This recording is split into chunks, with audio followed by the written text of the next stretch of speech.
নেত্রকোনা ও কিশোরগঞ্জের বিভিন্ন হাওরে ক্ষতিগ্রস্তদের সরকারি সহায়তা কার্যক্রমের শুরু না হওয়ায় অসন্তোষ জানিয়েছেন ভুক্তভোগী কৃষকরা। নেত্রকোনায় ক্ষতিগ্রস্ত কৃষকের চূড়ান্ত তালিকা হলেও কিশোরগঞ্জে হয়নি, এমনকি তালিকা থেকে বাদ পড়েছেন বলে অভিযোগ ভুক্তভোগী অনেকের। Desk report.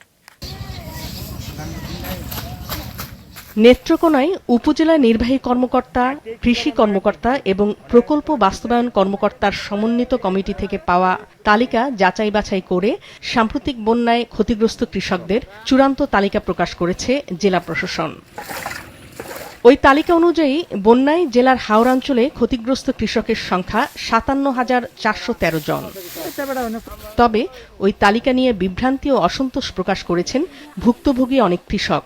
তাদের অভিযোগ, প্রণোদনা পাওয়া তো দূরের কথা, তালিকা থেকেই বাদ পড়েছেন তারা। অর্থ লোকের আইসি না তালিকা নিছে, এখন কতটুক নিছে না কতটুক কার নামে করছে, বর্গশাসীর নামে করছে না অন্যরা নামে করছে, এটা তো আমরা তালাশ নিছি না, কইতাম পারতাম না। কাগজপত্র কি সঠিক হয়েছে কিনা, আর এইটা মানে সরকার থেকে যে কোনো অনুদান দিব কিনা, এইসব কোনো আমরা পাইছি না। অন্যরাই খাইবো, মোটা বেড়াই না খাইবো, আমরা কি সাহায্য হয়?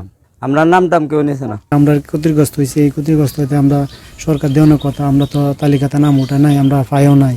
এটা আমাদের কাছে মন্ত্রণালয় যেভাবে বলবে, নির্দেশনা দিবে, আমরা ঠিক সেভাবেই আমাদের সহযোগিতা প্রদান করব। এদিকে কিশোরগঞ্জের হাওরে ক্ষতিগ্রস্ত কৃষকদের প্রাথমিক তালিকা তৈরির পর চলছে যাচাই বাছাই। চূড়ান্ত তালিকা তৈরি শেষে বাজেট বরাদ্দ পেলে দেওয়া হবে প্রণোদনা। আশা করি এই সপ্তাহের মধ্যে আমরা তালিকা পেয়ে যাব। আগামী সপ্তাহে আমরা তালিকা ঢাকায় পাঠাবো, তারপর বরাদ্দ আসবে এবং সেই মোতাবেক আমরা বরাদ্দ ছাড় করে দিব। পুরো কার্যক্রমের এমন দীর্ঘসূচিতায় ক্ষোভ জানিয়েছেন ক্ষতিগ্রস্ত কৃষকরা। আমরা তো ভর্তুকি দিছে না, আমরা নিচে ওইসব নাম নিলেও আমরা পাইছি না।